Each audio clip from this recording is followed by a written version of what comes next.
Genghis Khan, born Temujin in the year 1162 in Mongolia, spent his childhood amid violence, betrayal, and an insatiable thirst for power. As he matured, Temujin did not merely seek vengeance, he declared war on all civilizations. In the year 1206, after annihilating rival tribes, he proclaimed himself Genghis Khan and launched a campaign of global destruction.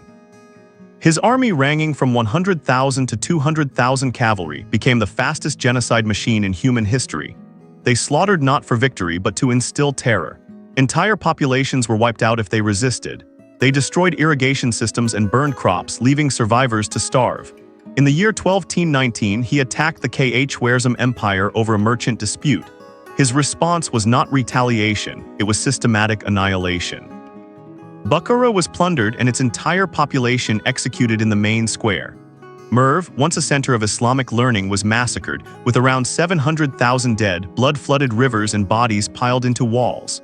In Nishapur, following the death of a trusted lieutenant, Genghis ordered the mass slaughter of the city, an estimated 300,000 people, including women and children. Soldiers were instructed to count every corpse and bring them back for verification. Overall fatalities under him and his descendants are estimated between 40 million and 60 million, nearly 10% of the world's population at the time. Not famine or disease, but calculated human extermination with sword, bow, and fire. Genghis Khan left behind no books, no compassion, only ashes and curses. Wherever he trod, civilization collapsed, libraries burned, generations erased from history. If the devil had hooves, they were Mongol warhorses. Leopold II of Belgium. Leopold II reigned as King of Belgium from 1865 to 1909, yet his name is forever linked not to Belgium but to Congo. From 1885, he claimed the entire Congo as his personal possession, calling it the Congo Free State, which was anything but free. It was a labor camp, a prison without walls, and a giant slaughterhouse lasting nearly 30 years. His objective was clear: extract as much rubber and ivory as possible. But to meet quotas, he employed absolute violence. Indigenous people were forced into labor at gunpoint, overseen by mercenary forces known as the Force Publique, African soldiers trained by Europeans. Those who failed quotas were tortured or executed before their families. It wasn't only men, women were taken hostage to coerce their husbands. Children were killed if parents escaped. Some villages were wiped off the map for low productivity. Soldiers had to turn in severed hands as proof they did not waste bullets. Hands were cut more frequently than people were killed. Estimates suggest between 10 million and 15 million Congolese died under Leopold's rule from 1885 to 1908. Millions more were permanently maimed, blinded, limbless, driven insane. There were no courts, no independent press, only brutality. Yet the horror was executed under the guise of civilizing. Europeans lionized him as a humanitarian while African children were buried alive. When investigations loomed, he burned the evidence before handing over Congo to the Belgian government in 1908. Leopold died in 1909, rich, untried, and mocking Belgian crowds as his coffin passed, yet Western powers remained silent. The deaths of millions have been forgotten by history. No memorial honors the victims, only the dismembered hands remain in collective memory. Hideki Tojo. Hideki Tojo served as Prime Minister of Japan from 1941 to 1944, but his influence extended far beyond a political title. As Minister of War, Minister of Home Affairs, and head of the imperial military, he was the architect of Asia's worst war crimes during World War II. Under Tojo's leadership, Japan invaded China, the Philippines, Korea, Indochina, Indonesia, and many other countries.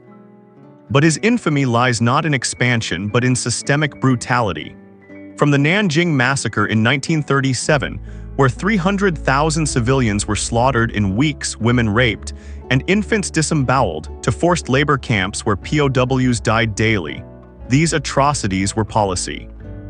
Japan under Tojo also conducted human experiments via Unit 731, where live Chinese, Russian, Korean prisoners were dissected, infected with disease, dissected alive, with no anesthesia, no humanity, just data.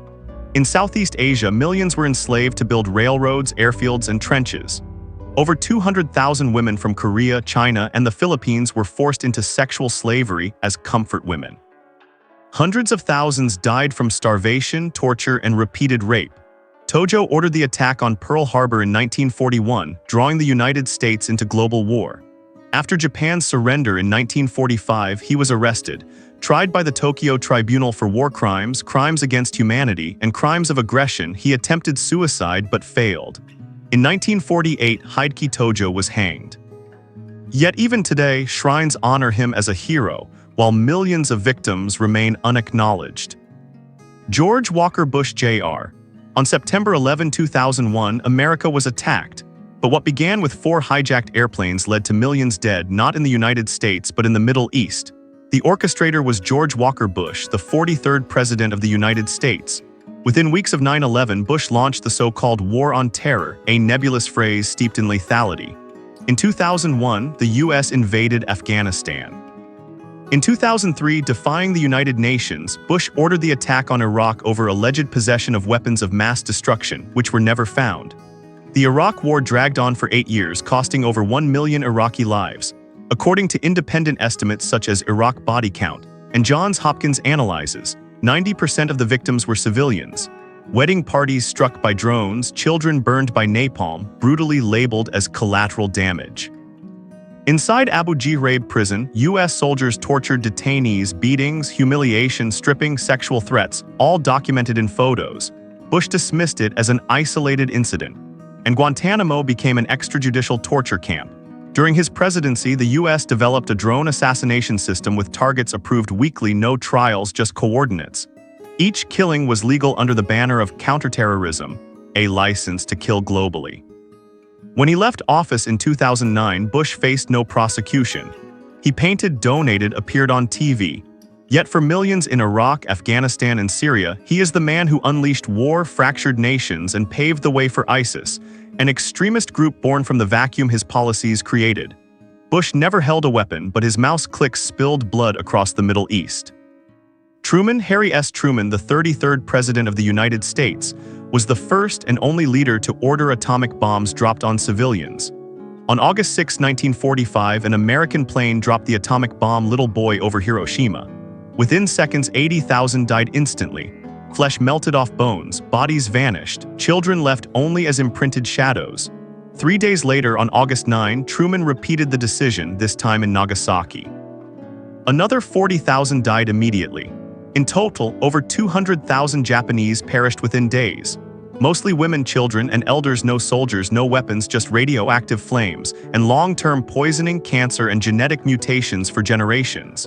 Truman justified the bombs as a means to end the war sooner. But declassified documents show Japan was ready to surrender before the bombs were dropped, and the Soviet Union prepared to invade. The use of nuclear weapons was not only coercion, it was a display of absolute power, especially aimed at the Soviet Union. Truman did not just kill, he opened Pandora's box for humanity. Since then, over 13,000 nuclear weapons have been produced. One decision made the world live in perpetual fear. Harry Truman was never held accountable. He called his decision necessary and right. But for those who were incinerated, charred, or vaporized into dust, necessary equated to a death sentence for an entire generation that never got a chance to speak. Tony Blair, Prime Minister of the United Kingdom from 1997 to 2007, is seen by many as a war criminal in a suit, a man who turned international trust into a pretext for invasion. When the United States declared war on Iraq after the events of 9/11, Blair didn't just agree. He pushed for it, justified it, and deceived the British people to pull them into an unjust war. In 2003, Blair claimed Iraq possessed weapons of mass destruction that could be deployed within 45 minutes, but no such weapons were ever found. Intelligence reports were distorted, dossiers were sexed up to sell a war. A British weapons expert, Dr. David Kelly, committed suicide after speaking out about the deception. As a result, 46,000 British troops were sent to Iraq.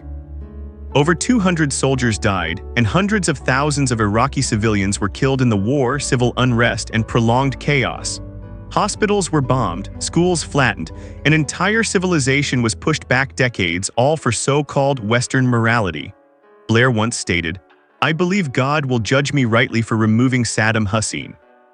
But in the 2016 Chilcot Report, a 7-year-long investigation, the British government concluded that the Iraq War was unnecessary, poorly planned, and based on seriously flawed intelligence. Tony Blair was never tried. He has earned millions through public speaking and international consulting. But for millions of Iraqis, he is the man who helped destroy their homeland with lies wrapped in the language of peace. Ruhollah Khomeini. Ruhollah Khomeini led Iran's Islamic Revolution in 1979, ousting Shah Mohammad Reza Pahlavi, a secular monarch supported by the West. Yet once in power, Khomeini did not bring freedom. He replaced one dictatorship with another, more extreme, in the name of God. Immediately after the revolution, he established a theocracy, laws derived not from the people but from clerics and Shia doctrine. He swiftly purged leftists, intellectuals, free speech advocates, women, and even those who helped overthrow the Shah. Starting 1981, mass executions began. In 1988, after the Iran-Iraq War, he ordered the secret execution of approximately 4,000 to 30,000 political prisoners, with no trial, no court. The victims were hanged in secret and buried in unmarked mass graves. Families never received bodies. Khomeini also issued a fatwa against author Salman Rushdie for the satanic verses, sparking dozens of murders and bombings worldwide. He turned Iran into an ethical control machine. Women forced to wear hijab, art banned, music confiscated, extramarital sex punished by public execution. Under his rule, thousands were executed for adultery, apostasy, or simply not praying. LGBTQ+ individuals were hunted. Iran's official stance was there are no homosexuals in Iran. Khomeini died in 1989, leaving behind a brutal theocratic regime still in place today. No concentration camps needed. Modern Iran is one giant camp, where every behavior, word, appearance is monitored by divine law, and disobedience means death. Rodrigo Duterte. Rodrigo Duterte was elected president of the Philippines in 2016 on a simple slogan: eliminate drug criminals. But what he enacted was not policy, it was a state-sponsored mass execution campaign. In the first 6 months of his presidency, over 6,000 people were killed by police and unidentified death squads, per official government data. Human rights groups estimate the total may exceed 27,000, many never tried, never convicted, merely on a watch list or identified incorrectly. Teenagers, the poor, drug addicts, even the innocent were shot dead in streets, homes, or while sleeping. No arrest warrants. No lawyers, no trials, just bullets and a newspaper placed beside corpses as a warning to others. Duterte openly admitted to murder. In a 2016 speech, he said, "I have personally killed 3 people with a gun when I was mayor, and I will do it again if needed." He also declared, "I am willing to kill 3 million drug addicts like Hitler killed the Jews." Police faced no accountability, no charges followed. Many bodies were found tied, hooded, tortured, shot at close range. In 2021, the International Criminal Court opened an investigation into Duterte's crimes against humanity. The Philippine government refused to cooperate. Duterte remains free, never arrested or tried, still appearing on TV, still joking about murder as a personal hobby. Duterte did not start a war, he legalized mass murder within civil society. And to this day, no one knows exactly how many Filipinos died under the banner of social cleansing. Benjamin Netanyahu. Benjamin Netanyahu is Israel's longest-serving prime minister and one of the most accused of serious human rights violations in the 21st century. During his decades in power, he turned Gaza into a massive open-air prison, pushing millions of Palestinians into starvation, violence, and hopelessness. Under Netanyahu, Israel carried out hundreds of airstrikes on Gaza, a territory of just over 360 square kilometers housing more than 2 million people, mostly children. In the 11-day campaign of 2021 alone, over 260 Palestinians were killed, including 66 children, many while they slept in homes and refugee camps. Buildings fell, hospitals hit, schools erased. Israel called it terrorist attacks.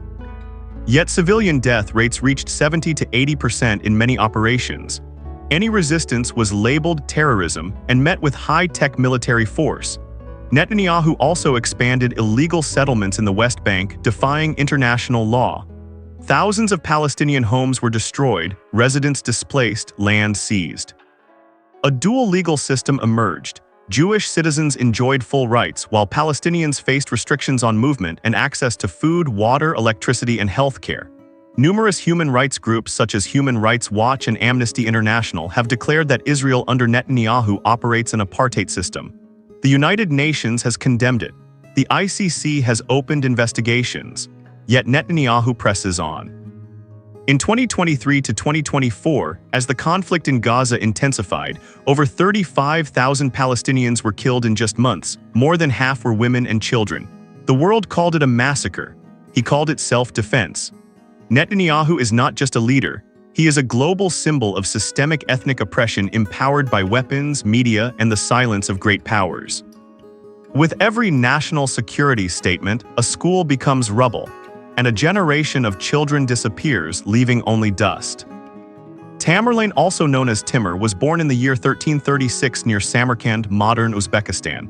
He proclaimed himself a descendant of Genghis Khan, but his legacy was not an enduring empire. It was a trail of desolate lands, rotting corpses, and erased cities. Timur did not occupy, he obliterated. He did not build, he destroyed.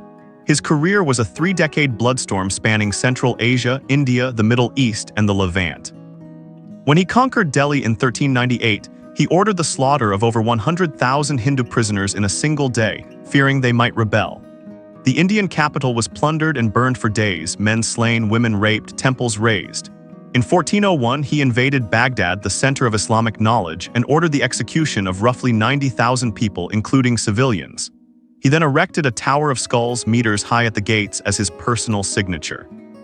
In Isfahan, after a minor rebellion, Timur retaliated by massacring more than 70,000 men, women, and children. Witnesses recounted rivers of blood, bodies piled up, victims skewered, burned, and pierced by arrows, faces blown away. Every city he conquered was punished with extinction. Estimates placed deaths in Timur's campaigns between 15 million and 17 million, about 5% of the global population at the time. No tyrant of his age reached such numbers. Timur did not kill out of necessity, he killed to be remembered. He ordered chroniclers to record his body count in minute detail as achievements, not crimes. Timur died in 1405 while preparing an invasion of China. He left behind no laws, no enduring dynasty, only millions of corpses, skull towers, and silent lands emptied of life. If Genghis Khan's hoof was terror, Timur was the specter behind every skull pier. Vlad the Impaler. Vlad III, known as Vlad the Impaler, was the Prince of Wallachia, now Romania, born in 1431. Across 3 reigns, he passed no laws and made no reforms, only burning, chopping, and skewering living people. His method of power was not constitution, but sharpened steel and hot iron. His preferred execution method involved impaling victims, the spike entering through anus or vagina, through organs, and out the shoulder or mouth, letting them die over hours or even days. The stakes were shaped to prolong agony. He used this punishment on everyone: rebellious nobles, petty thieves, suspected traitors, foreign captives, the poor and beggars, anyone he deemed useless to the country. In 1462, when Ottoman forces approached the capital Targovist, they found a forest of impaled bodies, over 20,000 corpses stretching 3 kilometers, rotting in the summer sun. The enemy fled without fighting. On another occasion, he invited 500 nobles to a banquet, then locked the doors and impaled them one by one for perceived disloyalty. Survivors were enslaved to build fortresses. Most died of exhaustion, hunger, or were killed for mistakes. Estimates place fatalities under Vlad at 40,000 to over 100,000 people across a territory of only tens of thousands of square kilometers. He did not kill to conquer, he killed to instill collective terror, to ensure that the name Vlad sent shivers through generations. Vlad died in 1476, his head was sent to the Ottoman Sultan, but his legacy lives not in history books but in collective horror. Dracula is fiction. Vlad was reality, made of blood, spikes, and hell on earth. Mary Tudor, daughter of Henry VIII and Catherine of Aragon, ascended to the throne in 1553 as the first Queen of England by royal inheritance. But once in power, she distributed no peace, fostered no prosperity, she ignited flames, and began burning people alive. In her brief 5-year reign, Mary ordered over 280 public executions for a single reason: they were not Catholic. From peasants to ministers, bishops, and scholars, anyone opposing the Catholic Church's restoration was branded a heretic. The sentence: immolation alive. Condemned victims were tied to stakes in town squares, doused with oil, and set ablaze while still praying. They screamed, burned to charcoal, flesh melted away, bones visible, all displayed before crowds like a fiery sermon. Many executions involved 3 people burned hand in hand, prayers swallowed by flames. Notable cases include Bishop Hugh Latimer, Nicholas Ridley, and Archbishop Thomas Cranmer, once leaders of the Church of England, burned publicly in Oxford. Cranmer was forced to recant but still executed. As flames touched his hand, he raised it, caught mid-burn to seal the recantation. In the name of purging heresy, Mary turned England into a human burning machine. No fair trials, no mercy. Pregnant women, elderly, teenagers, all condemned to the same fate if labeled heretics. From then on, Bloody Mary was her name, an indelible stain across centuries. Mary died in 1558 at age 42, childless with no Catholic successor. Yet her fire continues to be chronicled in history, not to warm souls but to burn humanity to ash. Leopold III was King of Belgium from 1934 to 1951, but his name is associated not with victory, but with accusations of betrayal and complicity with fascists. When the Nazis invaded Belgium in May 1940, the Belgian army quickly faltered. Instead of joining the government in exile, Leopold chose to stay and surrendered to Hitler after only 18 days. Not only did he surrender, but he also met privately with Hitler at the Berghof in 1940 without the legitimate government present. Documents show he discussed Belgium's future under German protection, leading many to believe he tacitly agreed to Nazi control. During the occupation, 25,000 Belgian Jews were deported, mostly to Auschwitz, with only 5% surviving. Resistance movements were brutally suppressed, civilians publicly executed, and thousands forced into labor. Leopold made no overt efforts to stop any of it, and even married a noblewoman while under house arrest, as if war did not exist. After liberation in 1944, Leopold remained suspect and was barred from returning to the throne. A 1950 referendum revealed half the population opposed him, triggering protests and unrest, especially in Wallonia. He abdicated in 1951, transferring the crown to his son, and lived secluded until his death in 1983. He was never tried. His title was not revoked. But in modern Belgian history, Leopold III's name is forever tied to shame, surrender, and lingering questions of honor and complicity. George Herbert Walker Bush, the 41st President of the United States, initiated the Gulf War in 1991, a military campaign ostensibly to liberate Kuwait from Iraq. Yet beneath the moral veneer and international coalition lay brutal bombardment targeting civilians and essential infrastructure. Operation Desert Storm lasted 42 days, during which US-led forces dropped over 88,000 tons of bombs on Iraq, equivalent to nearly 7 atomic bombs like Hiroshima. They destroyed power plants, water stations, hospitals, and sewage systems, leaving over 1.5 million residents of Baghdad without electricity or clean water. A UN report later estimated that 500,000 Iraqi children died from starvation and disease caused by the bombing and subsequent sanctions. During Iraq's retreat from Kuwait, Iraqi troops on the highway of death were slaughtered, unable to defend themselves. Their convoy was decimated under tanks and aircraft in just hours. The charred vehicles and bodies mixed with metal stand as living proof of high-tech warfare. Afterward, Bush declared, "We have kicked the Vietnam syndrome." Meaning, from that moment on, America would no longer hesitate to go to war. And that legacy, war in the name of freedom but always ending in blood, became his most violent inheritance. George H.W. Bush died in 2018, celebrated as the father of a generation of leaders. But in the Middle East, he is remembered not by words, but by the scars of smart bombs and countless nameless graves. Slobodan Milošević. Slobodan Milošević served as president of Serbia from 1989 and later of Yugoslavia until 2000. Under the guise of protecting the Serb people, he sowed death, ethnic division, and thrust the Balkans into bloody chaos. Following the breakup of Yugoslavia in the early 1990s, Milošević triggered brutal wars in Croatia, Bosnia, and Kosovo under the banner of protecting Serbs. In truth, his regime conducted ethnic cleansing, a euphemism for mass murder, rape, village burning, and expulsion of millions of non-Serbs. In Bosnia, forces backed by Milošević killed over 100,000 people, mostly Bosnian Muslims. The Srebrenica massacre in 1995, where over 8,000 Muslim men and boys were slaughtered in days, became Europe's worst genocide since World War II. Victims were taken to forests, shot or stabbed, buried in mass graves. Women were raped in camps or in occupied villages. In Kosovo between 1998 and 1999, Serb forces under Milošević's command killed over 10,000 Albanians, burned over 100,000 homes, and expelled nearly 1 million people from their land. Corpses were burned or hidden in mass graves, even including infants and the elderly. Milošević did not fire a bullet himself. He used national television to incite hatred. He banned independent press, deployed secret police to target journalists, and purged dissent. He turned Serbia into a war machine, fueled by ethnic hatred and historical lies. In 2001, he was arrested and extradited to the International Criminal Tribunal in The Hague, charged with genocide, war crimes, and crimes against humanity on over 66 counts. However, he died of a heart attack in jail in 2006 before the verdict. He never confessed, never apologized. Today, Slobodan Milošević stands as a symbol of destruction in the name of nation, proof that modern Europe's veneer of civilization can unravel into horror. He was not a myth nor a monster in legend. He was blood-stained reality.